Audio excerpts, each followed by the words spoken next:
მოგესალმებით, ბატონხსტომის თავმჯდომარე, პატრიცემულო დეპუტატებო.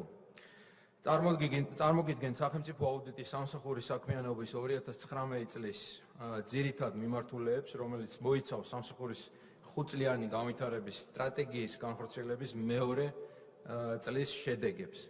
სამსახურის საქმიანობის გაძლიერების მიზნით ბოლო 2 წლის განმავლობაში გადავდგით არაერთი მნიშვნელოვანი ნაბიჯი ინსტიტუციური, პროფესიული და ორგანიზაციული მიმართულებით. უმაღლესი აუდიტორული ორგანიზაციისთვის დამოუკიდებლობა უმთავრესი ღირებულებაა, რომლის გამტკიცებაზე ზრუნვა მუდმივი პროცესია. სახელმწიფო აუდიტის სამსახურის შესახებ კანონისთვის ორგანული კანონის სტატუსის მინიჭებამ კიდევ უფრო გააძლიერა სამსახურის დამოუკიდებლობის გარანტიები და დაუახლოვა საერთაშორისო სტანდარტებს. ასევე ამ მხრივ მნიშვნელოვანი გადაწყვეტილება იყო სახელმწიფო აუდიტის სამსახურის ფინანსური კონტროლის განხორციელება მსოფლიოს უმსხვილესი კერძო აუდიტორული კომპანიის დელოიტ და ტუშის მიერ. აქვე გეტყვით, რომ ამ ავტორიტეტული აუდიტორული კომპანიის მიერ ჩატარებული ფინანსური აუდიტის ფარგლებში აუდიტის სამსახური უკვე მეორე წელია იღებს უპირობო დასკვნას. უპირობო დასკვნა ნიშნავს, რომ ჩვენი საქმიანობა არის დადებითად შეფასებული და ასევე არის სრულ შესაბამისობაში საერთაშორისო სტანდარტებთან. სახელმწიფო აუდიტის სამსახური წლიდან წლამდე უახლოვდება საერთაშორისო სტანდარტებით, ეს არის PEFA სტანდარტი, დადგენილ სახელმწიფო და მუნიციპალური ბიუჯეტების დაფარვის მაჩვენებელს. ბოლო 2 წლის განმავლობაში სახელმწიფო აუდიტის სამსახურმა შეძლო და ბიუჯეტის დაფარვის მაჩვენებელი 80%-დან 87%-მდე გაზარდა, რაც არის ისტორიულად რეკორდული მაჩვენებელი და ჩვენ გასული წლის განმავლობაში დავფარეთ 12 მილიარდ ლარზე მეტი. აქვე მინდა გითხრათ, რომ მიმდინარე წლის განმავლობაში წლის ბოლომდე გვაქვს საკმაოდ ამბიციური გეგმა და დაფარვის მაჩვენებელი გვინდა 90%-ზე ავიყვანოთ, თუმცა ბუნებრივია არსებული რეალობიდან გამომდინარე ეს საკმაოდ რთული იქნება და არის სერიოზული გამოწვევა. ამ მაჩვენებლის მიღწევა იყო შესაძლებელი მხოლოდ და მხოლოდ ჩვენი სამსახურის ეფექტურობის ზრდის ხარჯზე, ვინაიდან ჩვენ ბოლო წლებია მუშაობთ იგივე რესურსით, რაც 2017 წელს ახალ მენეჯმენტს დახვდა და აქ გამოყოფ ორ მიმართულებას. ჩვენ მნიშვნელოვნად გავაძლიერეთ ჩვენი ტექნოლოგიური ბაზა, მოახდინეთ აუდიტორული პროცესის დიჯიტალიზაცია და ბუნებრივია ჩვენი სამსახურის თანამშრომლების კვალიფიკაცია მნიშვნელოვნად გაიზარდა. სამსახურის ეფექტურობის ზრდის ხარჯზე ჩვენ ყოველწლიურად ვავითარებთ აუდიტორულ საქმიანობას, რაც გამოიხატება როგორც ჩატარებული აუდიტების რაოდენობასა და ხარისხზე, ასევე აუდიტების ფორმატების თვისობრივ გაფართოებაში. სახელმწიფო აუდიტის სამსახურმა გასულ წელს ჩაატარა 70 აუდიტი, მათ შორის იყო სისტემური, ჰორიზონტალური აუდიტები, ეს არის ჩვენი ახალი პროდუქტი და ამაზე მოგვიანებით ვისაუბრებთ. საერთო ჯამში 2019 წელს 68 მილიონი ლარი შეადგინა ჩვენ მიერ ჩატარებული აუდიტებით გამოვლენილი დარღვევების თანხმობრივმა მაჩვენებელმა, რომელიც სწორედ სისტემური ხასიათის დარღვევებს მოიცავს.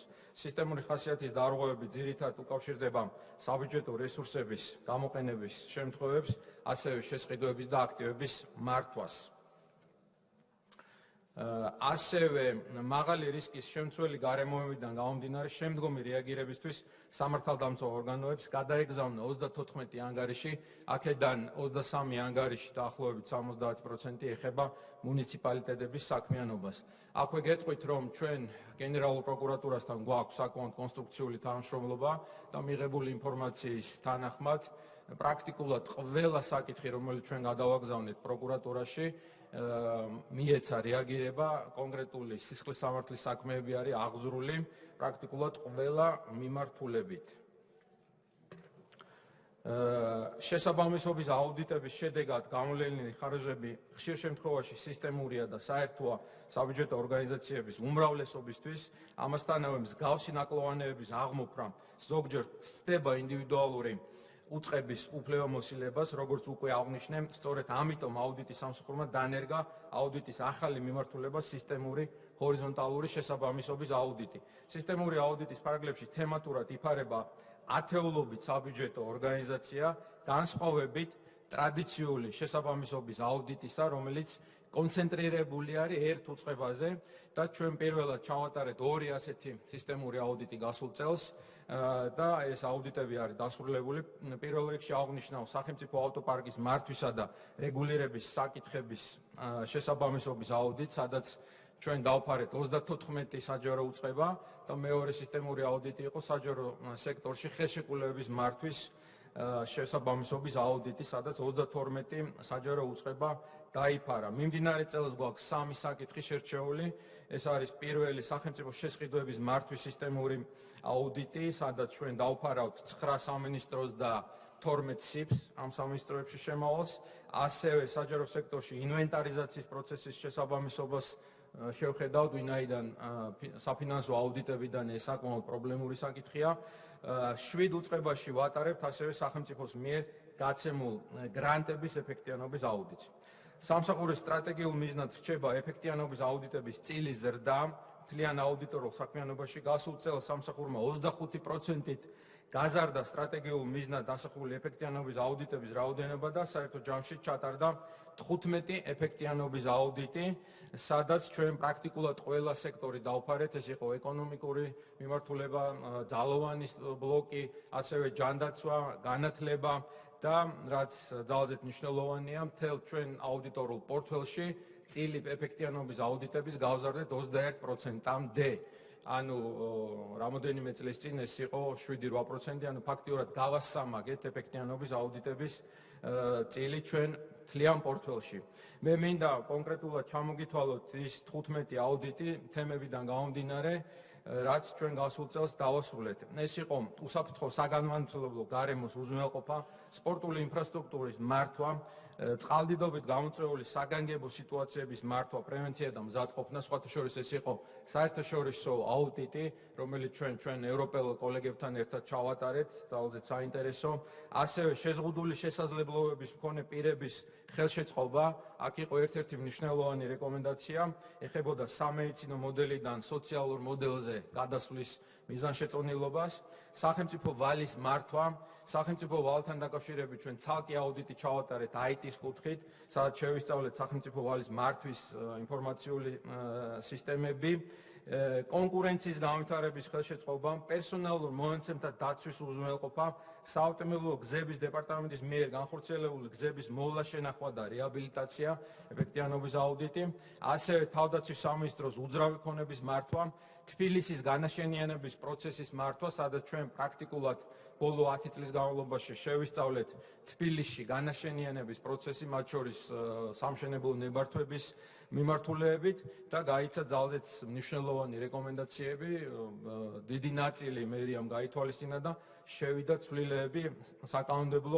საკანონმდებლობაში. ასევე ქვეყანაში ანტიკორუფციული გარემოს უზრუნველყოფა, სახელმწიფო პენსიის ადმინისტრირების ინფორმაციული სისტემა, ეს იყო IT აუდიტი, საჯარო სექტორის ბუღალტრული აღრიცხვის საერთაშორისო სტანდარტების დანერგვის რეფორმაში მიღწეული პროგრესი, ეს ეხებოდა IPSAS-ის სტანდარტებზე გადასვლის მზადყოფნას და იუსტიციის სამინისტროს სტრუქტურაში შევისწავლეთ 2 სიპი და ჩვენი რეკომენდაციების საფუძველზე მიმდინარეობს ამ სიპების ოპტიმიზაცია.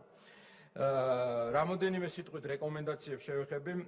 მინდა აღნიშნო, რომ აუდიტის სამსახურის ძირითადი პროდუქტი არის სწორედ რეკომენდაციები, გაცემული რეკომენდაციები და ამ თვალსაზრისით ახალი ჩვენი კონცეპტუალური მიდგომა, რომელიც მდგომარეობს ანალიტიკური საკონსულტაციო მიმართულებაში, რომლის მიზანი არის აუდიტორული საქმიანობის შედეგად გამოვლენილი მიგნეების საფუძველზე გაიცეს საერთაშორისო პრაქტიკებზე დაფუძნებული კვალიფიციური რეკომენდაციები. რეკომენდაციების შესრულებით ასახული სარგებელი კი უნდა გამოიხატებოდეს საჯარო ფინანსების მართვის გაუმჯობესებასა და მოქალაქეებისთვის ღირებულების შექმნაში.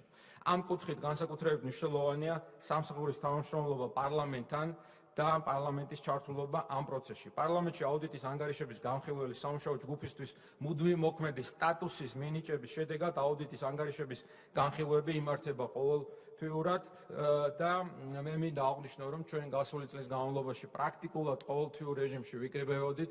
განხილული არის ყველა ჩვენი ეფექტიანობის აუდიტი, განხილული არის ასევე ფინანსური აუდიტები სადაც ჩვენ აუდიტის ობიექტებს პატიჟებდით, როგორც მინიმუმ მინისტრის მოადგილეს დონეზე, იყო ძალიან საინტერესო ჯანსაღი კონსტრუქციული განხილვები და მიღებული არის შესაბამისი დადგენილებები.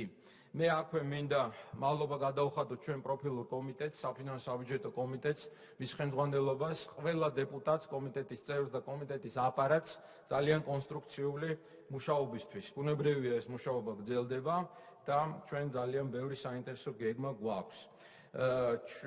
ესე იგი, ასევე მინდა აღვნიშნო ჩვენი რეკომენდაციების გასულ წელს ჩვენ გავეცით 1000-ზე მეტი რეკომენდაცია, ბოლო 3 წლის განმავლობაში 2000-ზე მეტი რეკომენდაცია არის გაცემული და რეკომენდაციების შესრულების მაჩვენებელი ამ ეტაპზე არის 42%-ის ფარგლებში, ხოლო სისტემური რეკომენდაციების მაჩვენებელის შესრულება არის 26%-ის ფარგლებში. რეკომენდაციების შესრულებასთან დაკავშირებით მე გეტყვით, რომ ჩვენ შევიმუშავეთ მონიტორინგის სისტემა, ეს არის ახალი პროდუქტი, სოფტი, რომელსაც ჩვენ დავარქვით არისი, ეს არის ჩვენი უნიკალური პროდუქტი, რომელიც ჩვენ სამსახურის შიგნით არის შექმნილი. ეს სისტემა ჩვენ დაგვეხმარება იმაში, რომ გაცემული რეკომენდაციების მონიტორინგი გაძლიერდეს, ანუ რეალურ რეჟიმში, დროის რეალურ რეჟიმში ჩვენ შეგვიძლია თვალყური ვადევნოთ თუ რომელ უწყებაში რა ვითარება არის გაცემული რეკომენდაციების შესრულების კუთხით. ასევე ჩვენ ვაპირებთ, რომ ერთი გასაღები გადავცეთ პარლამენტს და პარლამენტს ჰქონდეს დიდი სურათის დანახვის საშუალება მთლიანად მთელი საჯარო სექტორის ჭრილში, თუ რა მდგომარეობაა კონკრეტულ მომენტში რეკომენდაციების შესრულებასთან დაკავშირებით. ამ ეტაპზე მიმდინარეობს სატესტო რეჟიმში მუშაობა, ჩვენ გვინდა შერჩეული ყავს იუსტიციის სამინისტრო, წლის ბოლომდე გვინდა რომ სატესტო რეჟიმში ვიმუშაოთ, სამწუხაროდ პანდემიამ შეგვიშალა ხელი, მაგრამ წლის ბოლომდე ვფიქრობთ, რომ სატესტო რეჟიმში ჩვენ ვიმუშავებთ, ხოლო შემდეგი წლიდან ეს პროგრამა გვინდა დავნერგოთ მთლიანად საჯარო სექტორში. ჩვენ განვაგრძობთ საერთაშორისო დონორების მიერ დაფინანსებული პროექტების შემოწმებას, რაც სამსახურის მიერ განხორციელებული აუდიტების მაღალ ხარისხსა და ორგანიზაციულად მაღალ სტანდარტზე მიუთითებს. პირველად სახელმწიფო აუდიტის სამსახურის პრაქტიკაში ჩვენ გავხდით მსოფლიო ბანკის და ასევე USAID-ის აუდიტორები. 2018 წლიდან ვახორციელებთ მსოფლიო ბანკის მიერ დაფინანსებული ერთ-ერთი პროექტის აუდიტს, ხოლო გასული წლის განმავლობაში გავხდით USAID-ის აუდიტორები კავკასიის რეგიონში. სხვათა შორის მინდა აღვნიშნო, რომ USAID-მა ჩაატარა ჩვენი ინსტიტუციის საკმაოდ სიღრმისეული შესწავლა, ეგრეთ წოდებული due diligence, ნახეს ჩვენი ორგანიზაციული სტრუქტურა, პოლიტიკები, პროცედურები, მანდატი, შეისწავლეს კვალიფიკაცია ჩვენი აუდიტორების და ამერიკის ფედერალური მთავრობისთვის ფაქტიურად საქართველოს სახელმწიფო აუდიტის სამსახური აღმოჩნდა მისაღები აუდიტორული კომპანია, რომელიც ამოწმებს USAID-ის მიერ დაფინანსებული პროექტების აუდიტებს ახორციელებს. აქვე აღვნიშნავ, რომ მიმდინარე წელს ჩვენ დავიწყეთ USAID-ის დაფინანსებით და მხარდაჭერით ჩვენ ამერიკელ კოლეგებთან, ამერიკის უმაღლესი აუდიტორულ სამსახურთან ახალი პროექტი. ქონდა შეხვედრა სამხრივი USAID-ის ხელმძღვანელობასთან, ასევე ვაშინგტონიდან ჩაგვერთო USAID-ის ფინანსური დირექტორი და ჩემი კოლეგა ამერიკის შეერთებული შტატების სახელმწიფო აუდიტის სამსახურის გენერალური აუდიტორი, კონტროლერ ჯენერალი და გადავწყვიტეთ, რომ მათი დახმარებით ჩვენ დავნერგავთ ეფექტიანობის აუდიტებიდან მომდინარე რეკომენდაციების ზეგავლენის გაზომვას, რაც ნიშნავს აი სარგებელი, რომელიც გამომდინარეობს ჩვენი ეფექტიანობის აუდიტებიდან რეკომენდაციების სახით, ამას გავზომავთ თანხობრივად და გავუკეთებთ ამის მონეტიზაციას, რაც მე ვფიქრობ იქნება ძალზედ მნიშვნელოვანი პროექტი ჩვენი სამსახურისთვის და ჩვენი ქვეყნისთვის. ასევე საერთაშორისო პროექტებიდან მინდა აღვნიშნო პარალელური აუდიტები. მე ვახსენე წყალდიდობასთან დაკავშირებით ეფექტიანობის აუდიტი, რომელიც ჩავატარეთ პოლონეთის, სერბეთის, უკრაინის და ასევე ევროპის აუდიტორების სასამართლოსთან ერთად. ასევე მიმდინარეობს პარალელური პროექტი ჩვენ უკვე აღმოსავლეთ პარტნიორობის ქვეყნების ფარგლებში, ეს არის ტუბერკულოზის პრევენცია და მკურნალობა, ესეც ძალზედ საინტერესო მნიშვნელოვანი აუდიტი არის. ცალკე მინდა აღვნიშნო ტექნოლოგიური გაძლიერება ჩვენი სამსახურის. ეს ეხება აუდიტის მართვის სისტემას. სხვათა შორის მინდა აღვნიშნო, რომ ეს იყო პრობლემა და გამოწვევა რამოდენიმე წლისთვის ამ პროგრამის დანერგვა. ჩვენ დავძლიეთ, გადავლახეთ და ეხლა ამ ეტაპზე ვეხმარებით ამ პროგრამის დანერგვაში მალტის სახელმწიფო აუდიტის სამსახურს, რომელიც წარმოადგენს, თქვენ იცით, რომ მალტა არის ევროკავშირის წევრი ქვეყანა და ამ ფორმით ევროკავშირის წევრი ქვეყანას ჩვენ უზიარებთ შეძენილ გამოცდილებას.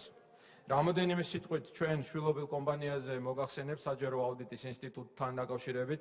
თქვენ იცით, რომ ჩვენ მოვახდინეთ სრული რეფორმირება ამ ორგანიზაციის და მე მინდა გამოვყო აქ ძირითადი ფოკუსირება მოვახდინეთ სასწავლო პროგრამაზე, ტრეინინგებზე. აღარ აკეთებს ეს ორგანიზაცია აუდიტებს, რაც ჩვენთან შემოდიოდა გარკვეულ კონფლიქტში და ჩამოვაყალიბეთ ძალიან მნიშვნელოვანი სასწავლო პროგრამა დავიწყეთ მუნიციპალიტეტებიდან და მუნიციპალიტეტების შიდა აუდიტორებისთვის შევქმნით სასწავლო პროგრამა. თქვენ იცით, რომ მუნიციპალიტეტებში გვაქვს საკმაოდ სერიოზული გამოწვევები, პრობლემები, ამიტომ მე ვფიქრობ, რომ შიდა აუდიტის ფუნქციის და როლის ამაღლება თვისობრივად სხვა დონეზე აწევა, ეს არის ძალიან მნიშვნელოვანი. ამიტომ შევიმუშავეთ ეს სასწავლო პროგრამა შიდა აუდიტორებისთვის და კონკრეტულ მაგალითებზე, კონკრეტულ მიგნეებზე ჩაუტარეთ პრაქტიკულად ყველა მუნიციპალიტეტს, მოვიცავეთ მთელი საქართველო, მათ შორის აჭარა, დასავლეთ საქართველო, აღმოსავლეთ საქართველო და გასული წლის განმავლობაში ჩაუტარეთ ეს სწავლა. ვფიქრობ, რომ შიდა აუდიტის ფუნქცია და როლი არის ძალზედ მნიშვნელოვანი ნებისმიერი ორგანიზაციისთვის, ეს არის კერძო თუ საჯარო, მაგას არ აქვს მნიშვნელობა, ვინაიდან შიდა აუდიტი არის დაცვის პირველი ხაზი, რომელმაც უნდა აღმოფხვრას იდენტიფიცირება გაუკეთოს პრობლემას და შესაბამის რეკომენდაციებით მიმართოს მენეჯმენტს რეაგირებისთვის და გამოსწორებისთვის. ასევე საჯარო აუდიტის ინსტიტუტისთვის ჩვენ დავსახეთ ამოცანა, რომ ეს ორგანიზაცია უნდა გახდეს მომგებიანი და რამდენადაც შესაძლებელია დამოკიდებულება ბიუჯეტზე უნდა შემცირდეს და აქვე კმაყოფილების გზნობით გეტყვით, რომ ბოლო 2 წლის განმავლობაში მხოლოდ სატრეინინგო პროგრამებიდან საკუთარი შემოსავლები გასამაგდა და დღეს უკვე 300,000 ლარის ფარგლებში გვაქვს მხოლოდ ტრეინინგებიდან და სასწავლო პროგრამებიდან შედეგი ამ ორგანიზაციის. შემდეგ მინდა აღვნიშნო რამოდენიმე სიტყვით ჩვენი პარტიების ფინანსური მონიტორინგის კუთხით განხორციელებული საქმიანობის შესახებ. გასულ წელს ჩვენმა სამსახურმა განახორციელა მთაწმინდის საარჩევნო ოლქში პარლამენტის შუალედური არჩევნების ადგილობრივი თვითმმართველობის ორგანოების ვადამდელი არჩევნების და საკრებულოების შუალედური არჩევნების მონიტორინგი. ამ კუთხით მონიტორინგის დროს გამოვლენილ საკითხებზე თბილისის საქალაქო სასამართლოში გადაგზავნილია 14 ადმინისტრაციული სამართალდარღვევის საქმე და საერთო ჯამში ჩვენ მიმართეთ სასამართლოს ამ საქმეებიდან გამომდინარე, რომ დაჯარიმების შესახებ 450,000 ლარის შესახებ. რამოდენიმე სიტყვით ვისაუბრებ საკადრო პოლიტიკაზე. სახელმწიფო აუდიტის სამსახურის ფუნქციისა და დასახული სტრატეგიული მიზნების განხორციელებისთვის მნიშვნელოვან წინაპირობას წარმოადგენს მაღალკვალიფიციური და პროფესიონალი კადრების მოზიდვა, შენარჩუნება და მათი განვითარების ხელშეწყობა. განსაკუთრებულად სურს აღვნიშნო ის ფაქტი, რომ სამსახური ორიენტირებულია ახალგაზრდა პერსპექტიული კადრების მოზიდვაზე.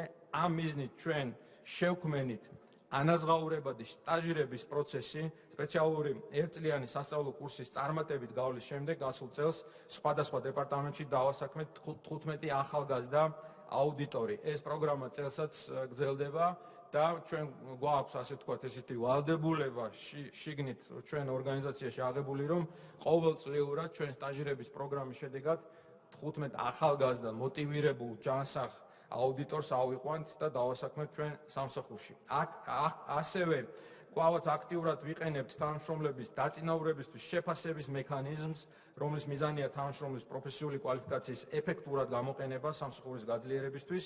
შეფასების შედეგების საფუძველზე გასულ წელს დავაწინაურეთ 45 თანამშრომელი. ადამიანური რესურსი სამსახურის ძირითადი აქტივია, სწორედ ამიტომ სამსახურის მიერ განხორციელებული ყველა აქტივობა და დონორებიდან მიღებული მხარდაჭერა მიმართულია ადამიანური რესურსების შესაძლებლობების გაძლიერებაზე. გასულ წელს სხვადასხვა მიმართულებით კვალიფიკაცია აიმაღლა სამსახურზე 200-ზე მეტმა ჩვენმა თანამშრომელმა. გამოწვევები მიღწეული შედეგების კვალდაკვალ სამსახური დგას გამოწვევების წინაშე, რომელთა გადაჭრაც როგორც შიდა ორგანიზაციული განვითარების გზით, ასევე პარლამენტთან, აუდიტის ობიექტებთან და საერთაშორისო პარტნიორებთან მჭიდრო თანამშრომლობის და ერთობლივ ძალისხმევას საჭიროებს. პირველი, ესე იგი, აუდიტის სამსახურის შეზღუდული მანდატის შემოსავლების აუდიტის ჩატარებაზე, რაც კიდევ უფრო აქტუალური ხდება მთავრობის მიერ იფსასის სტანდარტებით მომზადებული კონსოლიდირებული ფინანსური ანგარიშგების აუდიტის ჩატარების ვალდებულების გაჩენისას. საერთაშორისო სტანდარტით გავაგზავნოთ რომ აუდიტით საერთაშორისო სტანდარტით დადგენილი აუდიტის დაფარვის 90%-იანი ნიშნულის მიღწევა და შენარჩუნება. ასევე ყველა მუნიციპალიტეტის აუდიტით დაფარვა მინიმუმ 3 წელიწადში ერთხელ, სახელმწიფო აუდიტის სამსახურის მიერ გაცემული რეკომენდაციების შესრულების მაჩვენებლის გაზრდა, ეს მიმართულება იქნება ერთ-ერთი სტრატეგიული წლის ბოლომდე და მომდევნო წლებში, აუდიტის სფეროში არსებული მაღალი კონკურენციის პირობებში კვალიფიციური კადრების მოზიდვა და შენარჩუნება. და ბოლოს, ჩემი მოხსენება მინდა დავასრულო ჩვენი აუდიტორი კომპანიის დელოიტის უპირობო დასკვნაში აღნიშნული შეფასებით, სახელმწიფო აუდიტის სამსახურის აუდიტორული საქმიანობა შეესაბამება საერთაშორისო სტანდარტებს და პრაქტიკას, მიღწეული შედეგებიდან გამომდინარე უკანასკნელ პერიოდში სამსახური ჩამოყალიბდა აღმოსავლეთ პარტნიორობის ქვეყნების ლიდერ უმაღლეს აუდიტორულ ორგანიზაციად. დიდი მადლობა. მადლობა ბატონო ირაკლი, გადავდივართ კითხვების რეჟიმზე. ლევან გოგიჩაიშვილი, გთხოვთ ბატონო ლევან. მოგესალმებით ბატონო ირაკლი. ძალიან საინტერესოა თქვენი ანგარიში ყოველთვის. ჩვენ ძალიან ყურადღებით გკითხულობთ. უბრალოდ მაინტერესებს ერთ-ერთ გამოსვლაში წინა გამოსვლაზე, ანუ 1 წლის წინ იყო თუ 2 წლის წინ არ მახსოვს, ბოდიში გიხდით. თქვენ აღნიშნეთ, რომ თქვენ დაიწყებდით ქალაქ თბილისის მერიაში ადგილმონაცვლეობის აუდიტს განახორციელებდით და თქვა გექნებოდა შედეგი. ანუ ერთხელ თქვით, რომ ჩვენ მომდევნო წლიდან ვაპირებთ ამ პროექტის დაწყებას. ხომ არ დაგიწყიათ და თუ დაწყებული გაქვთ, რა მიგნებები გაქვთ და თუ არ დაგიწყიათ, როდის აპირებთ მაგალითად აი ამის დაწყებას. შეგახსენებთ, რომ საკითხები ეხება ადგილმონაცვლეობას, როდესაც ადამიანს აქვს რაღაც ადგილი, იქ ვერ ხორციელდება თქვა მშენებლობა და შემდგომში მერია უცვლის მას სხვა ადგილში, სადაც შესაძლებელია ნებართვის მიცემა. აი ამ საკითხებთან დაკავშირებით თუ გაქვთ რაიმე კვლევა, ან თუ დაგიწყიათ. მადლობა. ბატონი გედი ფოფხაძე. ბატონო გაგა, პროცედურასთან დაკავშირებით 3 წუთიანზე მე გამოსული სურვილი გვაქვს უყალას და რადგან ტექნიკურად ვერ ხერხდება რომ ჩავეწეროთ რომ გაითვალისწინოთ რა. რაც შეეხება ჩვენ კითხვებს, ესე იგი ბატონო ირაკლი, მე მაინც პირველ კითხვას მიუძღვნიდი ანგარიშის ასე თქვა სტრუქტურულ და ასობრივ ხასიათს რა. მე ჩემ აზრს გეტყვით ახლა ამ შემთხვევაში შეიძლება მე და ლევანი ერთმანეთს სხვა პოზიციებში ბოლომდე ვერ დავემთხვეთ, მაგრამ მე მაინც მგონია რომ აუდიტის დასკვნა და ანგარიში პარლამენტთან მიმართებაში ცოტა უფრო სხვა სტანდარტით უნდა კეთდებოდეს. ჩვენ გვაქვს საპარლამენტო საკონტროლო ფუნქცია, რომელიც თქვენთან მიმართებაში უნდა განვახორციელოთ და თქვენ ხართ მართლა ის იარაღი, ახლა ლევან კობერიძემ მახვილიც გიწოდათ პარლამენტის ხელში, რომელმაც ძალიან სტრატეგიული მიმართულება უნდა განახორციელოს იმ მიმართულებით, რომ თუ ვიღაცა საბიუჯეტო თანხებს არამიზნობრივად ხარჯავს, თუ არის ინსტიტუციონალური პრობლემები, თუ არის კორუფციული პრობლემები, აი თქვენ უნდა იყოთ ის იარაღი, რომელიც ამას ყველაფერს უპირისპირდება. აი მე დასკვნის ამ ნაწილს პირდაპირ გეტყვით, რომ ვერ ხედავ რა. ჩემთვის უფრო მნიშვნელოვანი იქნებოდა თქვენი აქცენტები ამ თვალსაზრისით და კითხვაც ამას ეხება. აი თქვენ როგორ მიგაჩნიათ, რა გამოწვევები გვაქვს ამ თვალსაზრისით ყველაზე მეტად, რა კონკრეტული кейსები გაფიქრებთ,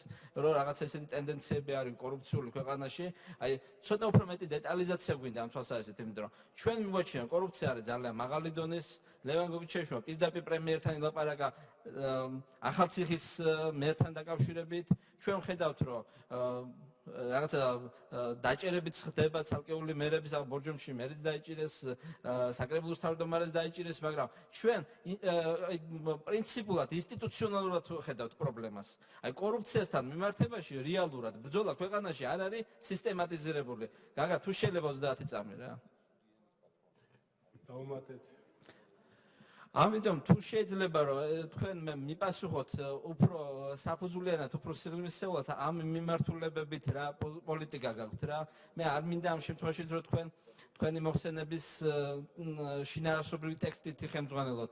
იხელმძღვანელეთ როგორც სამსახურის ხელმძღვანელმა თქვენი პოზიციით, რა მიგაჩნიათ უფრო არსებითად, რა მიგაჩნიათ უფრო პრინციპულად და მე მაინტერესებს თქვენი ცოცხალი აქცენტები იმასთან დაკავშირებით, რაზეც ბატონი სიმონ ნოზაძე. მოგესალმებით ბატონო ირაკლი და მე მინდა აღვნიშნო რომ თქვენ უმნიშვნელოვანესი ინსტრუმენტი ხართ თქვენი უწყება ხელისუფლების ავტორიტეტის შენარჩუნების საქმეში. თქვენ წეგან აღნიშნეთ რომ იყენებთ თანამედროვე ტექნოლოგიებს ისეც მაგალითად როგორიც არის სისტემური ჰორიზონტალური აუდიტი და ასე შემდეგ. ძალიან კარგია, მე ამას მივესალმები. წეგან თქვით 40 ანგარიში გადაუგზავნეთ სამართალ დამცავებს. აქედან უმრავლესობაზე საქმე აღიძრაო. თქვენ თუ აკონტროლებთ რა შედეგები დადგა შემდეგ, საყდრის შემდეგ სასამართლო განაჩენები დადგა? ეს ერთი. მეორე.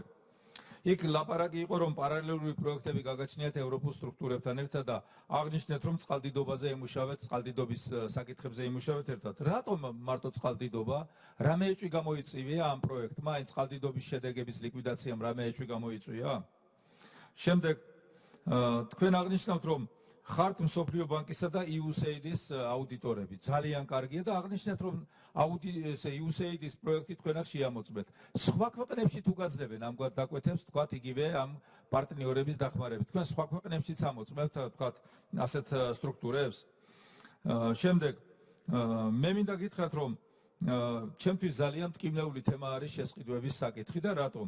მე პირადად მუშაობდი აი ამ სტრუქტურებში, სახელმწიფო ორგანიზაციებში და ამ პრობლემის წინაშე ხშირად დგებოდით. პირობითად რომელიმე სპეცდანიშნულების ქვედანაყოფმა უნდა შეიძინოს ფორმის თანსაცმელი.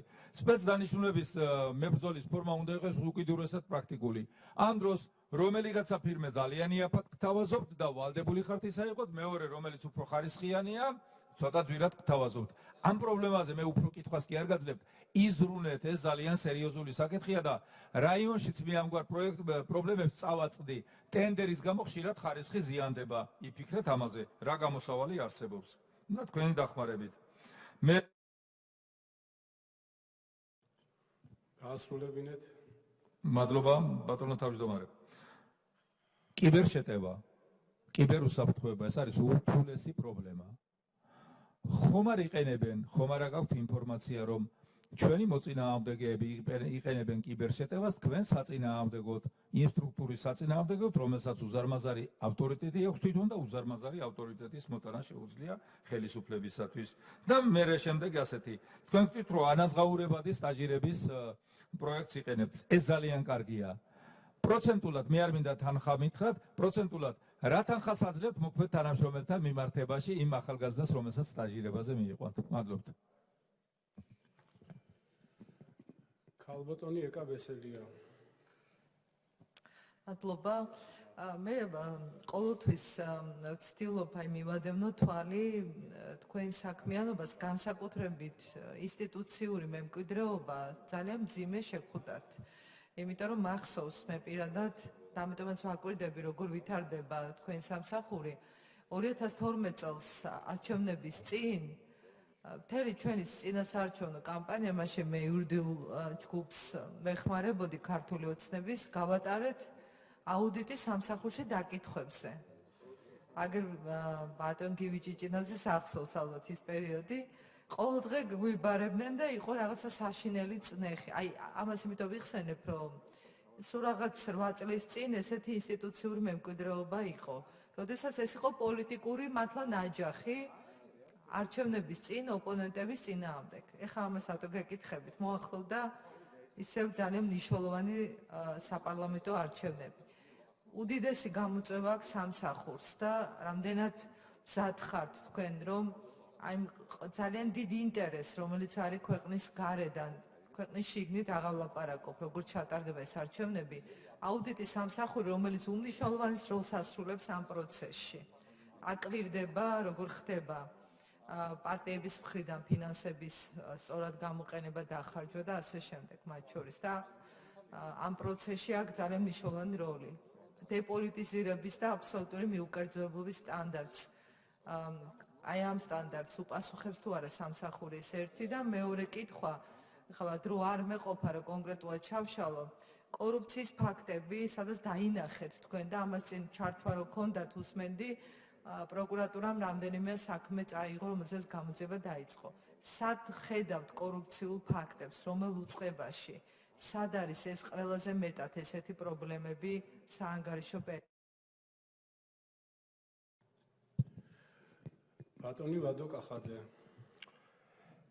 დიდი მადლობა წონადი ინფორმაციისათვის.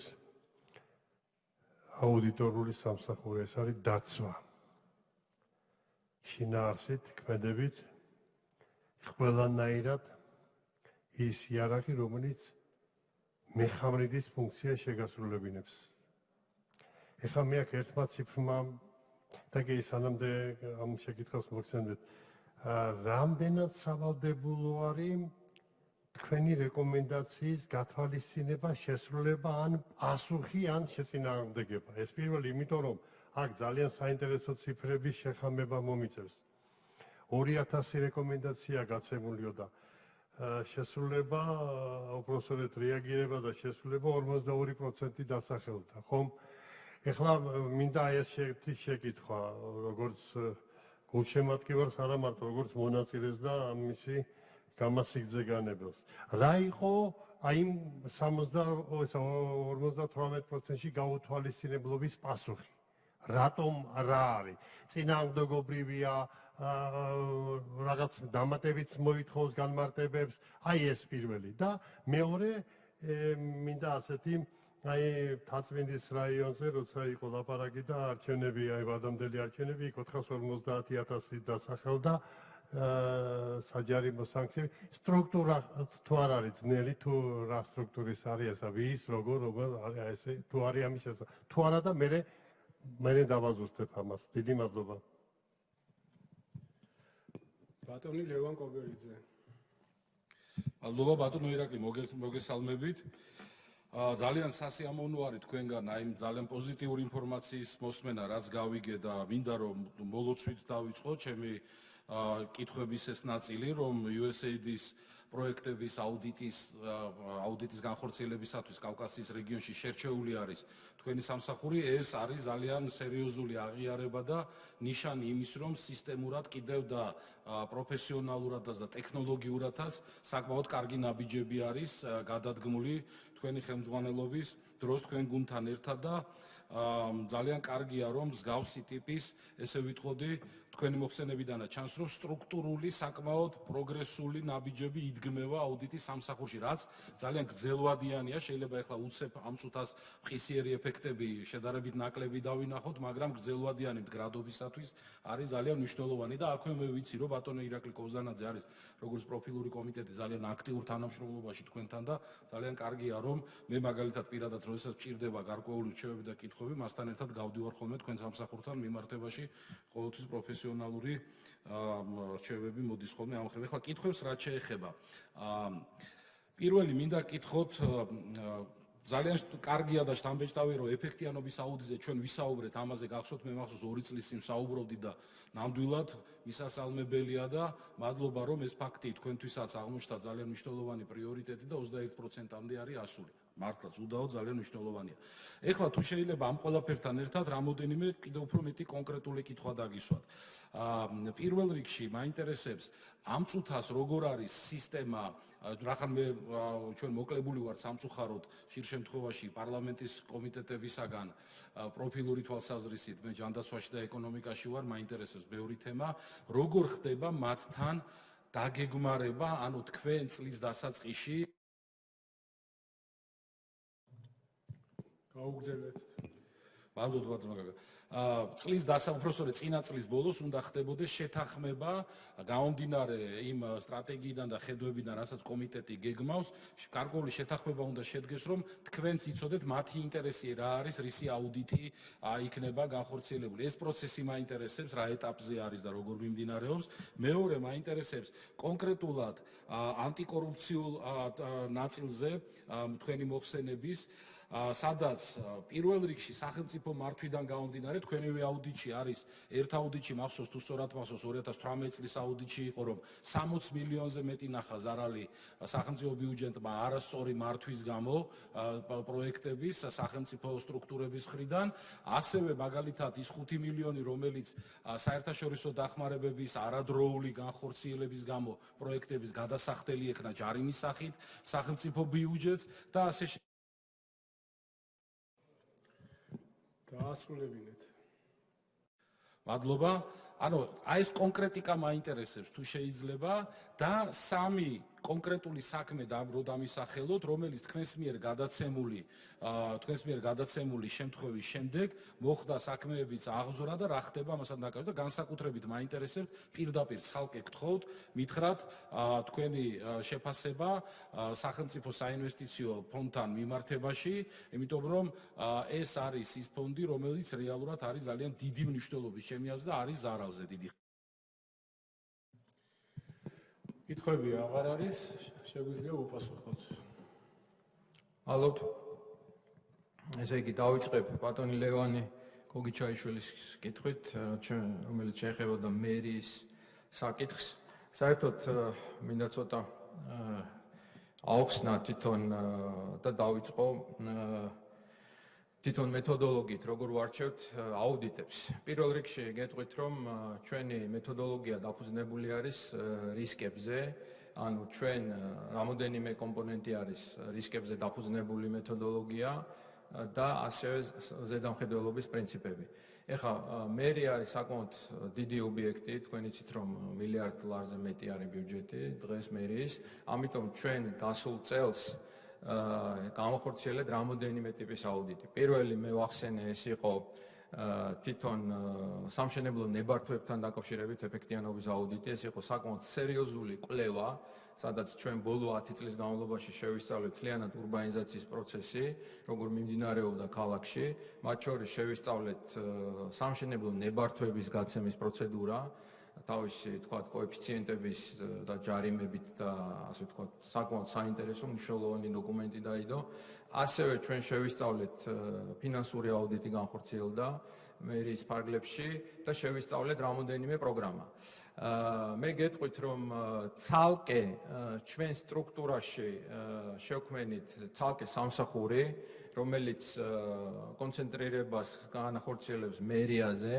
თქვენ იცით რომ ჩვენი დეპარტამენტი, ადგილობრივი თვითმმართველობის დეპარტამენტი ფიზიკურად მდებარეობდა ქუთაისში. ეს სტრუქტურა ჩვენ გადმოვიყვანეთ ჩვენ სათაო ოფისში და შევქმნით ეს სტრუქტურა ჩვენ ცენტრალურ აპარატში. ანუ ფაქტიურად ყველა მუნიციპალიტეტი, მათ შორის მერია, როგორც ყველაზე დიდი მუნიციპალიტეტი, დაიფარება თბილისიდან, მიმდინარე წლიდან და ცალკე ჯგუფი შეისწავლის მერიას. სამწუხაროდ ჩვენ ვერ შევძელით ამ საკითხის შესწავლა ადგილმდებარეობასთან დაკავშირებით, თუმცა გეტყვით რომ ეს ეხება აქტივების მართვას.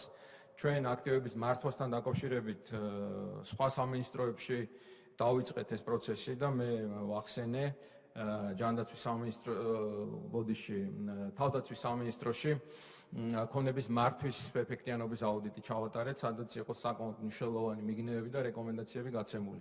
ეს არის საკმაოდ დიდი კოლოსალური ქონება, უძრავი ქონება, ეს არის შენობები და მიწაზე არის საუბარი და ჩვენ მაგალითად კონკრეტულ მაგალითს მოვიყვან საცხოვრებელ საბინაო ფონდთან დაკავშირებით. თქვენ იცით რომ სახელმწიფოს აქვს ვალდებულება 700 სამხედრო პირს გადასცეს საცხოვრებელი. ჩვენი აუდიტის შედეგად თავდაცვის სამინისტრომ შეიმუშავა სტანდარტები და კრიტერიუმები. ამ ეტაპზე 68 ოჯახს გადაეცა ბინები, მიმდინარეობს 2 საცხოვრებელი კორპუსის მშენებლობა და წლის ბოლომდე თუ მოასწრებენ დაახლოებით 400 ოჯახს კიდე გადაეცემა. ანუ ეს ჩვენი აუდიტის შედეგად მოხდა რეაგირება ამ ნაწილში. ეს არის აქტივების მართვის. დავიწყეთ ასე ვთქვათ დიდი ობიექტებიდან. ვფიქრობ რომ მერიასთან დაკავშირებით ჩვენ გვექნება პრეზიდიუმზე მსჯელობა, ასევე ბატონ ლევანს გამოვეხმაურებით თუ როგორ ვარჩევთ ჩვენ ამ წლის გეგმასთან დაკავშირებით. ანუ წლის გეგმას ვადგენთ ჩვენ წლის ბოლოს, მტკიცდება ჩვენი კოლეგიალური ორგანო პრეზიდიუმზე. თქვენ იცით რომ აუდიტის სამსახური არის დამოუკიდებელი ინსტიტუცია. ჩვენ მე მოგახსენებთ, რომ რისკებზე დაფუძნებული პრაქტიკა გვაქვს, ზედამხედველობის პრაქტიკა გვაქვს, ამიტომ ეს კომბინაცია აი ამ ფაქტორების განსაზღვრავთ, ასე თქვათ, ჩვენ აუდიტის ობიექტებს, შესამოწმებელ ობიექტებს. ასევე მნიშვნელოვანი არის ბიუჯეტის დაფარვის მაჩვენებელი, რომელიც არის ჩვენი პარამეტრი, რომლის ქვევით არ უნდა ჩამოვიდეთ და მე დინამიკა მოვიყვანეთ რამოდენიმე წლის განმავლობაში, როგორ ავიყვანეთ 80%-დან 87-მდე. უნდა იყოს მეორე პარამეტრი აუცილებელი მუნიციპალიტეტების დაფარვა, როგორც მინიმუმ 3 წელიწადში ერთხელ. აქაც სამწუხაროდ ჩვენი რესურსები არის მწირი, ამას ჩვენ ფიზიკურად ვერ ვახერხებთ, გვინდა რომ ყოველწლიურად ვამოწმოთ ყველა მუნიციპალიტეტი, მაგრამ ამას ფიზიკურად ვერ ვაკეთებთ. და მესამე არის ეს რისკებზე დაფუძნებული მეთოდოლოგია. აი ამ ფორმით ვადგენთ ჩვენ შესამოწმებელ ობიექტებს. ბუნებრივია პარლამენტთან გავდივართ კონსულტაციებს, თუ არის ასე ვთქვათ პარლამენტიდან კონკრეტულ საკითხზე ინტერესი, ეს პროცესი კანონით არის დარეგულირებული. თქვენ იცით, რომ ჩვენ პარლამენტის მომართვის საფუძველზე აქ უნდა იყოს პარლამენტის დადგენილება, როდესაც პარლამენტი გვავალებს პირდაპირ, რომ კონკრეტული ობიექტი ჩვენ შევისწავლოთ. და თუ მეორე შემთხვევა არის, როდესაც იქნება საგამოძიებო კომისია და თქვა ჩვენი ექსპერტიზა ჭირდება პარლამენტს. აი ეს არის ორი შემთხვევა, როდესაც ჩვენ იმპერატიულად ვასრულებთ პარლამენტის დავალებას. სხვა შემთხვევაში ბუნებრივია ჩვენ თანამშრომლობთ, ეს არის კონსულტაციების რეჟიმი, ეს არის თანამშრომლობის რეჟიმი და თუ ეს მომდინარეობს, ასე ვთქვათ, კონკრეტული ობიექტების შემოწმების ინტერესი, ბუნებრივია ჩვენ ამას ვიხილავთ და მერე პრეზიდიუმი იღებს გადაწყვეტილებას, ან გავითვალისწინებთ ამ თხოვნას, ან არ გავითვალისწინებთ. და ეს რაც შეეხება ჩვენ წლიურ გეგმას. შემდეგი საკითხი იყო, ბატონი გედი ფოფხაძე კითხულობდა კორუფციულ თემებზე და ასე ვთქვათ, უფრო მეტი აქცენტი და ყურადღების გამახვილების, ასე ვთქვათ, სურვილი იყო. მე ვისაუბრე ჩემ მოხსენებაში იმასთან დაკავშირებით, რომ ჩვენი აუდიტების ფარგლებში ეს ძირითადად ეხება შესაბამისობის და ფინანსურ აუდიტებს დარღვევების ჯამურმა თანხამ შეადგინა 68 მილიონი ლარი. აქ არის 3 მიმართულება, ეს არის შესყიდვებში, სადაც გვაქვს გამოწვევა, ეს არის საბიუჯეტო სახსრების მართვა, სადაც გვაქვს გამოწვევა და ეს არის აქტივების მართვა, რაზეც ვილაპარაკი. აი ეს 3 მიმართულების ერთობლიობა გვაძლევს ამ დარღვევების ჯამს.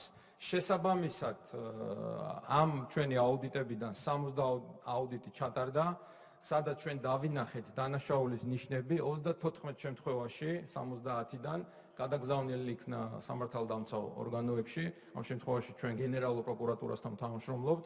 მერე გენერალური პროკურატურა იღებს გადაწყვეტილებას, ან გადასცეს, თქვათ, პირობითად ვამბობ, ფინანსურ პოლიციას, ან თვითონ გამოიძიოს და პროკურატურიდან მიღებული ინფორმაციის საფუძველზე ასევე გეტყვით, რომ პრაქტიკულად ყველა კონკრეტული საკითხი ქალბატონი ეკას კითხვაც იყო კონკრეტული кейსები. ჩვენ გვაქვს, მე აღარ ჩამოვთვლი, გვაქვს დანართის სახით ჩემი წლიური მოხსენების შემადგენელი ნაწილია, ცალკე დანართი არის, სადაც ჩამოთვლილი გვაქვს კონკრეტული საკითხები უწყებების ჭრილში, თუ რა საკითხები გადაიგზავნა პროკურატურაში. აქედან მე ვახსენე, რომ 23 საკითხი ეხება მუნიციპალიტეტებს, დანარჩენი არის ცენტრალური აპარატი და ასევე სახელმწიფო კომპანიებსაც ეხება, სადაც ჩვენ გვქონდა დანაშაულის ნიშნები. აი ეს სტრუქტურა არის. მე ასევე ვიტყვი არაერთხელ მithქვამს და დღესაც მინდა გავიმეორო, რომ სახელმწიფო აუდიტის სამსახური არ არის სადამჟელო სტრუქტურა, ყოველ შემთხვევაში მე ესე ვფიქრობ და ესე მჯერა და ესე ვხედავ ამას. ჩვენი მიზანი არის პრევენციული ღონისძიებები, ჩვენ უნდა ვებრძოლოთ პრობლემის არა შედეგს, არამედ პრობლემის მიზეზს. პრობლემის შედეგთან ბრძოლაც არის ის, რასაც თქვა პროკურატურაში ვაგზავნით, მაგრამ პრობლემის მიზეზი არის ჩემთვის პირადად უფრო მნიშვნელოვანი, როდესაც ხდება პრობლემის იდენტიფიცირება ადგილზე და უკვე პრევენციულად მუშაობა. ამიტომ შევქმნით ჩვენ ეს სასწავლო პლატფორმა, ამიტომ მივდივართ ადგილებზე, ვინც არ იცის, ვეუბნებით, რომ მეგობრებო, გასწავლით, გაჩვენებთ, როგორ უნდა იმუშაოთ. დავიწყეთ შიდა აუდიტის ფუნქციის და როლის გაძლიერებით ადგილებზე, იმისთვის, რომ შიდა აუდიტმა, როგორც დაცვის პირველმა ხაზმა მოახდინოს რეაგირება ამაზე, იმიტომ რომ ჩვენ ვართ გარე აუდიტორები. ჩვენი ჩართვა და რეაგირება ხდება პოსტფაქტუმ როგორც წესი. ამიტომ შეიძლება წლები გავიდეს და აუდიტის სამსახურმა არც სახელმწიფომ და არც გარე კერძომ შეიძლება ეს პრობლემა ვერ ნახოს. ამიტომ არის ეს თაღლითობის მომენტები, ამიტომ არის ფინანსური დანაკარგები ეს არა მარტო საჯარო სექტორს ეხება, ნებისმიერ კერძო კომპანიას ეხება. ამიტომ დავიწყეთ ეს სწავლა, ესე იგი მუშაობა პრობლემის მიზეზთან და არა შედეგთან. ამიტომ მე ვფიქრობ, რომ ეს კომპლექსური მუშაობა, ახსენე პარლამენტის როლი და ჩართულობა, ბუნებრივია მთავრობა აუდიტის ობიექტების მხრიდანაც არის ძალიან მნიშვნელოვანი მათი რეაგირება, იმიტომ რომ ჩვენ რაც არ უნდა დავწეროთ, რა რეკომენდაციაც არ უნდა გავცეთ, თუ არ არის ეს ორმხრივი ურთიერთქმედება, ჩვენ ვერ მივახცევთ შედეგს. ამიტომ ის ეგრეთ წოდებული ანგარიშ ვალდებულების სამკუთხედი, სადაც არის სახელმწიფო აუდიტის სამსახური, არის მთავრობა და არის პარლამენტი ზევით, აი ეს ურთიერთქმედება მოიტანს შედეგს. აქვე გეტყვით, რომ რეაგირება და ჩართულობა აუდიტის ობიექტებიდან ბოლო 2 წლის განმავლობაში მნიშვნელოვნად არის გაზრდილი. ჩვენ როგორც მინიმუმ ვითხოვთ, რომ ჩვენი დასკვნები გავლილი და წაკითხული იყოს მინისტრის მოადგილის დონეზე მინიმუმ. რა თქმა უნდა, უმაღლესი ხელმძღვანელობა არის საქმის კურსში, იმიტომ რომ ამის გარეშე არ შეიძლება თუნდაც ჩვენი რეკომენდაციების შესრულება. იმიტომ რომ ჩვენ თავხდებით სამოქმედო გეგმებზე და ხდება მერე ამ გეგმის შეთანხმება და მერე მიდის მუშაობა. ეს არის პროცესი. ამიტომ არის ეს მნიშვნელოვანი ჩართულობა და პარლამენტს აქვს ძალიან სერიოზული ბერკეტი აუდიტის სამსახურის სახით, რომ ადეკვატური საპარლამენტო ზედამხედველობა განახორციელოს. აი ეს კომპლექსური მუშაობა მე ვფიქრობ, რომ ჩვენ მოგცემს აუცილებლად შედეგს. გადავდივარ ბატონის სიმონის კითხვებზე. ესე იგი, რატომ შევარჩიეთ ჩვენ წყალდიდობის საკითხი, წყალდიდობის თემა იყო, ესე იგი და დონორების აუდიტორები რო გავხდით სოფლიო ბანკის, USAID-ის და თუ გვაქვს სასამართლო განჩინებები. ესე იგი, დავიწყებ იმით, რომ წყალდიდობის თემით ჩვენ დავიწყეთ ეს არის პირველი ციკლი ანტიკრიზისულ გეგმასთან დაკავშირებით და საერთოდ კრიზისების მართვასთან დაკავშირებით ავიღეთ ეს დიდი თემა, დავიწყეთ წყალდიდობებით, იმიტომ რომ თქვენ იცით, რომ საკმაოდ სერიოზული გამოწვევა და მოწყვლადია ჩვენი ქვეყანა ამ ტიპის კატასტროფასთან დაკავშირებით. ასევე მეორე საკითხი, რაც ასე ვთქვათ, დღის წესრიგშია შესასწავლად, ეს არის ხანძრები დაკავშირებული ტყის ხანძრებთან, ესეც სერიოზული გამოწვევა დამერწმუნეთ და როგორ რეაგირებს აი ამ გამოწვევებზე სახელმწიფო. პირველი ციკლი იყო წყალდიდობები, მეორე არის ვექნება ტყის ხანძართან დაკავშირებით და აი მთლიანად აი ამ ციკლს ჩვენ ამ ფორმით გავაგრძელებთ. სოფლიო ბანკის და USAID-ის აუდიტორობა არის პირველ რიგში მნიშვნელოვანი ჩვენთვის ინსტიტუციისთვის, ასევე ვიტყვი, რომ ქვეყნისთვის არის მნიშვნელოვანი, იმიტომ რომ ამ დონორებმა, ავტორიტეტულმა დონორებმა, რომლებიც აფინანსებენ კონკრეტულ პროექტებს ჩვენ ქვეყანაში, ჩვენ გვენდნენ და ფაქტიურად გთხოვეს ამ პროექტების აუდიტის ჩატარება და ჩვენ ვენაცვლებით დიდ 4 ვენაცვლებით აი ამ საქმიანობის კუთხით. ეს არის პირველ რიგში ნდობის გამოხატულება, რაც არის ძალიან მნიშვნელოვანი. მეორე, ჩვენთვის არის ეს ძალიან კარგი და სასარგებლო, იმიტომ რომ ჩვენი აუდიტორების კვალიფიკაცია ავტომატურად პირდაპირ პროპორციულად მაღლდება. იმიტომ რომ ეს აუდიტორები ჩართულები არიან ამ პროცესში, ხდება საერთაშორისო სტანდარტის შესაბამისად შემოწმება და თვითონ დასკვნა იწერება ინგლისურ ენაზე. ანუ ორიგინალი ამ შემთხვევაში არის ინგლისურენოვანი. რა თქმა უნდა, ჩვენ თარგმნით და ორივე ენაზე ვაქვეყნებთ, მაგრამ აქაც ძალიან მნიშვნელოვანი მომენტი არის ეს. სხვა ქვეყნებთან დაკავშირებით, ყოველ შემთხვევაში ჩვენ რეგიონში მე არ მაქვს ინფორმაცია, ვფიქრობ, რომ ეს არ არის, ანუ მე გეტყვით, რომ ჩვენ რეგიონში საქართველოს სახელმწიფო აუდიტი გახდა, სოფლიო ბანკის და USAID-ის აუდიტორები, ამიტომ ჩვენმა დამოუკიდებელმა აუდიტორებმაც კი თავის დასკვნაში ეს აღნიშნეს, რომ აღმოსავლეთ პარტნიორობის ქვეყნებს შორის ჩვენ ჩამოყალიბდით როგორც ლიდერი აუდიტორული კომპანია, ორგანიზაცია. რაც შეეხება შესყიდვებს და ტენდერებს, ბუნებრივია ეს არის ძალიან მნიშვნელოვანი საკითხი, ამიტომ ჩვენ მიმდინარე წლის ბოლომდე მუშაობთ ახლა ამ წუთებში მუშაობთ შესყიდვების სისტემურ აუდიტზე, სადაც მათ შორის შევისწავლით გამარტივებული წესით ჩატარებულ ტენდერებს და იქნება ასე ვთქვათ სრულმასშტაბიანი დოკუმენტი, რაც შეეხება შესყიდვებს და ამ თემას ვფიქრობ, რომ თავიდან ბოლომდე მოვიცავთ. რაც შეეხება კიბერუსაფრთხოებას, ეს არის ძალიან მნიშვნელოვანი საკითხი. მე მინდა გითხრათ, რომ ფაქტიურად პირველივე დღეებიდან, როდესაც ჩვენ მივედით სამსახურში, ჩვენ პრაქტიკულად ჩვენი IT სისტემების გადახაა, ასე ვთქვათ, მთლიანად შევცვალეთ პრაქტიკულად გეტყვით, რომ ამ IT ესე იგი სისტემების, მათ შორის უსაფრთხოების სისტემების, კომპიუტერული პროგრამების, firewall-ების, ეგრეთ წოდებული firewall-ების თავიდან, ასე ვთქვათ, ახალი შევიძინეთ გაცილებით ძლიერი და პრაქტიკულად გადაიარაღება მოხდა ტექნოლოგიურად თავიდან ბოლომდე. და უფრო მეცაც გეტყვით, ამან მოგცა საშუალება, თქვენ გახსოვთ, გასულ წელს ოქტომბერში იყო საკმაოდ მძლავრი კიბერშეტევა სახელმწიფოზე, მათ შორის სახელმწიფო უწყებებზე და მათ შორის კერძო კომპანიებზე და მათ შორის საქართველოს სახელმწიფო აუდიტის სამსახურზეც. და აი ამ ღონისძიებების შედეგად ჩვენ მოვახერხეთ და ავირიდეთ, ასე ვთქვათ, ჩვენმა სისტემამ გაუძლო ამ შეტევას და ასე ვთქვათ, დაინფიცირება ვირუსით არ მოხერხდა, არ განხორციელდა და ჩვენი სისტემა არის დაცული თავიდან ბოლომდე. რა თქმა უნდა, იდეალური არ არის არაფერი, ამიტომ თქვენ იცით, რომ ტექნოლოგიები ვითარდება ყოველდღიურად, ამიტომ ჩვენ წლის ბოლომდე გეგმავთ, მიუხედავად საკმაოდ რთული ვითარებისა, რესურსების კუთხით, გეგმავთ არსებული ეკონომიების ხარჯზე კიდევ უფრო გავაძლიეროთ ჩვენი IT სისტემები და გავაძლიეროთ ჩვენი firewall-ი, რომელიც სრულ შესაბამისობაში იქნება დღეს არსებულ საუკეთესო ანალოგებთან. სტაჟირებასთან დაკავშირებით მკითხეთ ასევე სამწუხაროდ ჩვენ არ აგვაქვს რესურსი, რომ ეს საკმაოდ იყოს, ასე ვთქვათ, დიდ თანხებთან დაკავშირებული. მე გეტყვით, რომ ჩვენ სტაჟორებს ყოველთვიურად უხდით 354 ლარს.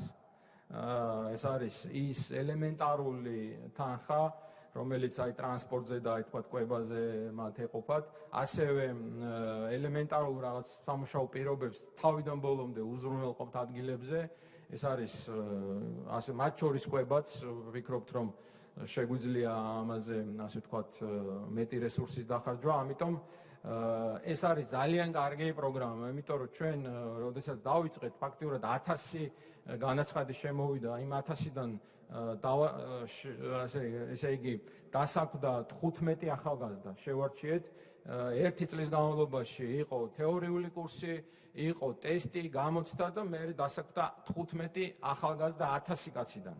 ყველა პრაქტიკულად არის ძალიან ღირსეული, ჯანსაღი, მოტივირებული და მე ვფიქრობ, რომ ეს ახალი სისხლი არის ძალიან მნიშვნელოვანი. თუმცა ჩვენ გვაქვს ძალიან კარგი სინთეზი ახალგაზრდების და გამოცდილი თანამშრომლების და აი ამ სინთეზს ძალიან კარგად ვიყენებთ და ვფიქრობ, რომ ეს არის ხვალინდელი დღე აუდიტის სამსახურისთვის და რაც არ უნდა დაждდეს, ყოველ შემთხვევაში მე მაქვს ეს ვალდებულება, ასე ვთქვათ, აღებული, რომ ჩვენ ყოველწლიურად ამ პროგრამას გავაგრძელებთ და ყოველწლიურად 10-15 ახალგაზრდის დასაქმებას შევძლებთ.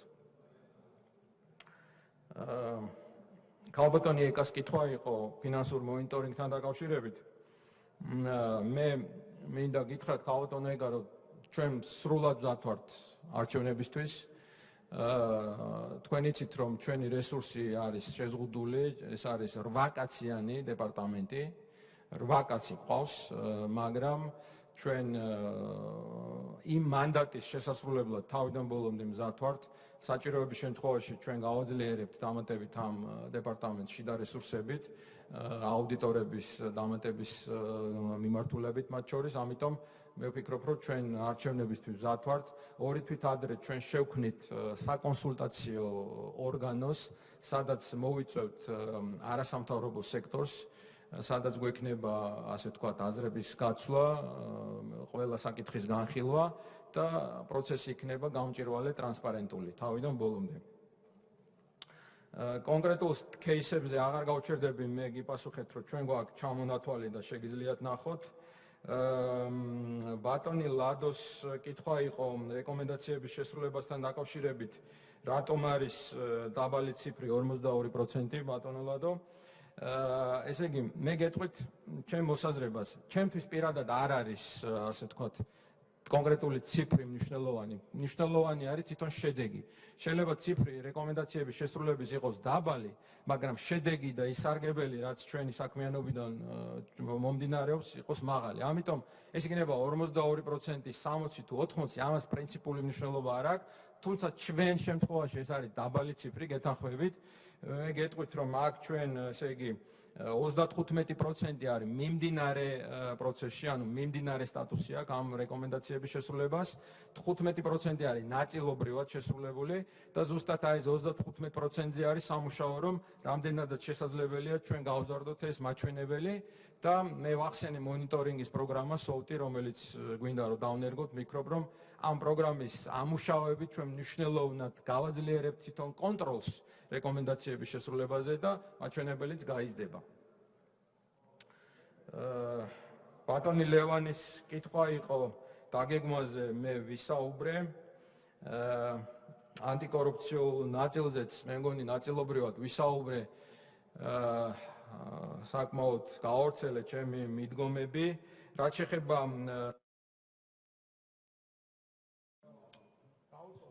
დაუმატეთ თუ შეიძლება. 5 წუთი.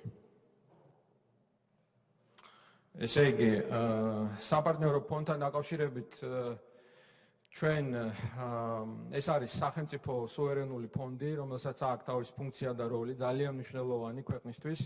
ჩვენ გასულ წელს დავიწყეთ საპარტნიორო ფონდში შემავალი სახელმწიფო კომპანიების შესწავლით. მე ამას გეტყვით, მე ვფიქრობ, რომ წლის ბოლომდე ჩვენ გამოვაქვეყნებთ და ვსწავლობთ სამედიცინო დარგს მიმართულებას და ვსწავლობთ რესპუბლიკური საავადმყოფოს შესაბამისობის აუდიტი მიმდინარეობს, რომელიც ფაქტიურად არის დასრულებული. მე ვფიქრობ, რომ იქნება საინტერესო დასკვნა.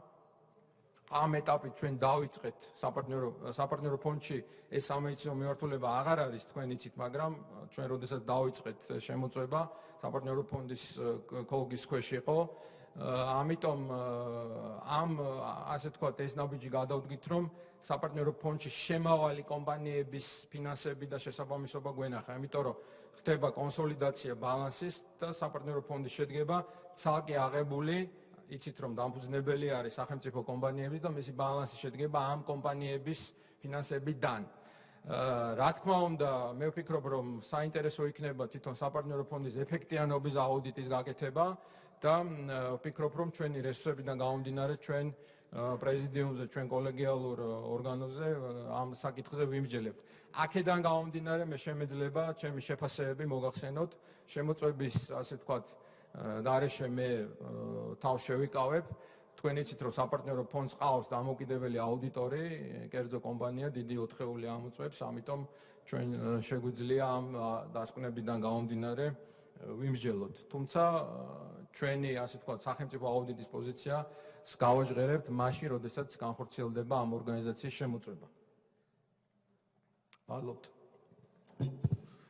დიდი მადლობა დაზუსტებების სურთ.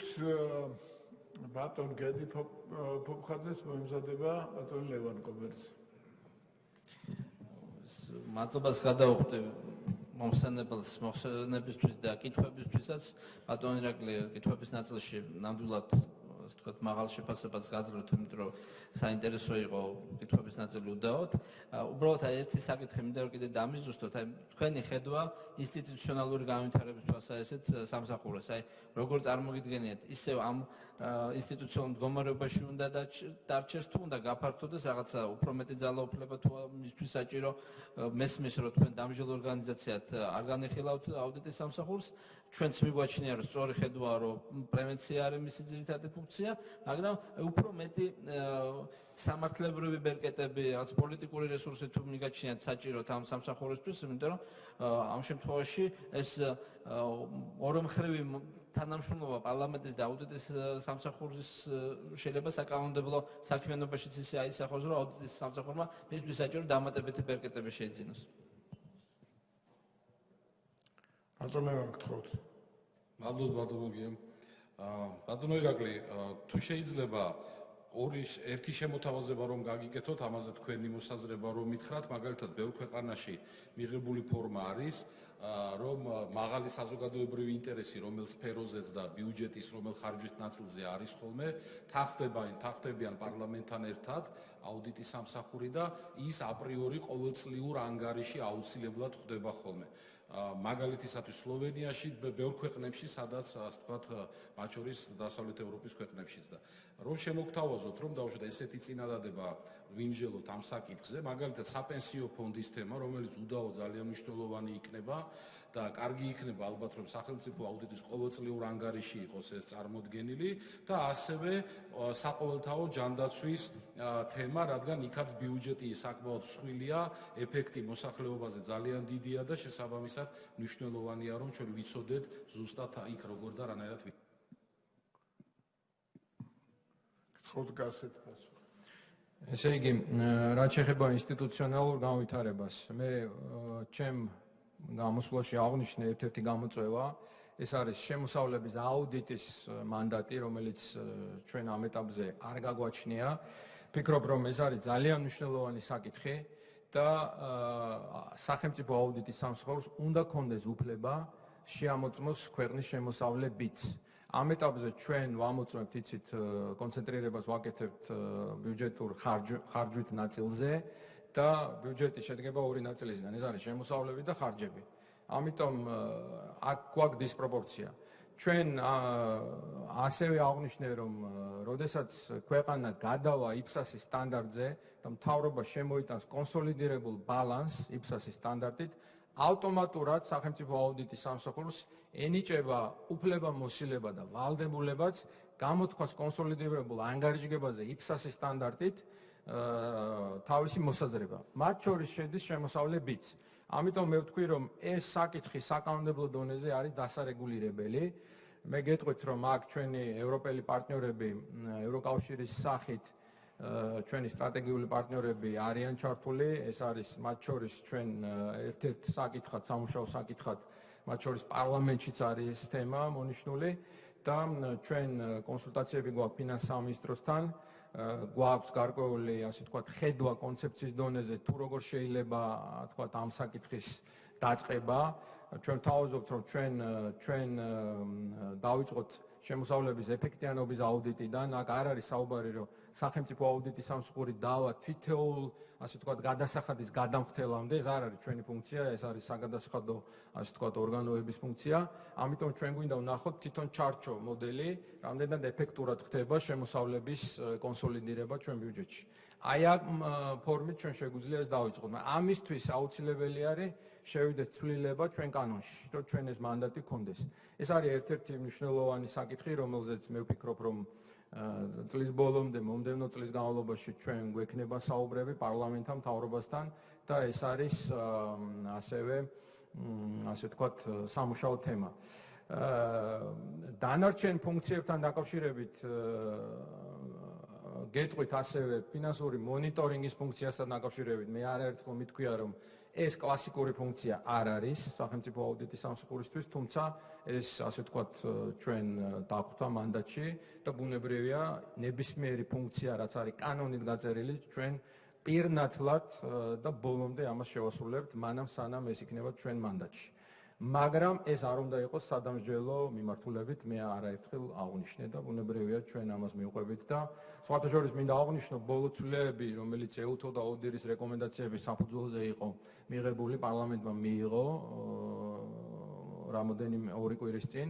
ეს არის უდავოდ წინ გადადგმული ნაბიჯი, ძალიან მნიშვნელოვანი და თვითონ ჩვენი, ესე იგი, პარტიებთან დაკავშირებით კანონი, სადაც ფინანსური მონიტორინგის ფუნქცია არის გაწერილი, დაიხვეწა, გახდა უფრო გამჭვირვალე, მათ შორის ტექნიკურად და მე ვფიქრობ, რომ აქ უდავოდ წინ გადადგმული ნაბიჯი არის აი ამ კანონმდებლობის მიმართულებით. ბოლო რეფორმა, რომელიც მე ვფიქრობ, რომ ჩვენ შეგვიძლია ჩავატაროთ ინსტიტუციონალური მიმართულებით, ეს დაწყებული არის ჩვენ ამერიკელ კოლეგებთან, მე ვახსენე impact assessment-ის მეთოდოლოგია, ეს იქნება, ასე ვთქვათ, ეს მეთოდოლოგია არსებობს განვითარებულ ქვეყნებში და ჩამოვთვლი ეს არის ამერიკის შეერთებული შტატები, დიდი ბრიტანეთი და კიდე რამოდენიმე ევროპის ქვეყანა. დანარჩენ ქვეყნებს ეს მეთოდოლოგია არ აქვს, ამიტომ ჩვენ გვინდა ამაზე დავიწყოთ მუშაობა იმისთვის, რომ პარლამენტს პირველ რიგში კონდეს მექანიზმი გაზომოს თანხობრივად თუ რასარგებელი მოაქვს სახელმწიფო აუდიტის სამსახურს და მის მუშაობას. ეხლა მე ვისაუბრე კონკრეტულ ციფრებზე, ეს არის დარღვევების ჯამური თანხა, გამოხატული, რომელიც თქვათ არის ჩვენი დანაზოგი და ასე ვთქვათ, მაგრამ ეს ის არ არის, რაც ჩვენ გვინდა რომ დოკუმენტალურად მეთოდოლოგიურად დავდოთ. ანუ თვისობრივ ახალ დონეზე აი ამ რეფორმის დამთავრებისთანავე გადავალთ. აი ეს არის მოკლედ. ბატონ ლევან, კი, ბოდიში, ესე იგი, რაც შეეხება საკითხებს, ბუნებრივია ჩვენ და მე პირადად მზად ვარ ნებისმიერ თემაზე ჩვენ შევხვდეთ გავიაროთ საკონსულტაციო რეჟიმში, განსაკუთრებით ის თემები, რომელიც საზოგადოებას აწუხებს და აინტერესებს, ჩვენ ამაზე ყოველთვის რეაგირებთ, მათ შორის ჩვენ მოქალაქეებიც წერენ, შემოდის უამრავი წერილი თხოვნით რეაგირებასთან დაკავშირებით და ჩვენ გვაქვს ცალკე სტატისტიკა ამას ვაწარმოებთ, ფაქტიურად ესე იგი მოქალაქეებიდან შემოსული წერილების რეაგირება გავახორციელეთ 25%-ის ფარგლებში. ეს ასახვა მოყვა ჩვენ აუდიტორულ გეგმაში. ეს დამეთანხმებით არ არის დაბალი ციფრი და ძირითადად აქცენტს ვაკეთებთ ეფექტიანობის აუდიტებზე და ეფექტიანობის აუდიტების თემების შერჩევის დროს. ყურადღებას ვაქცევთ ამას. გამიხილოთ, კი, უდაოდ საინტერესო საკითხებია ორივე. დიდი მადლობა.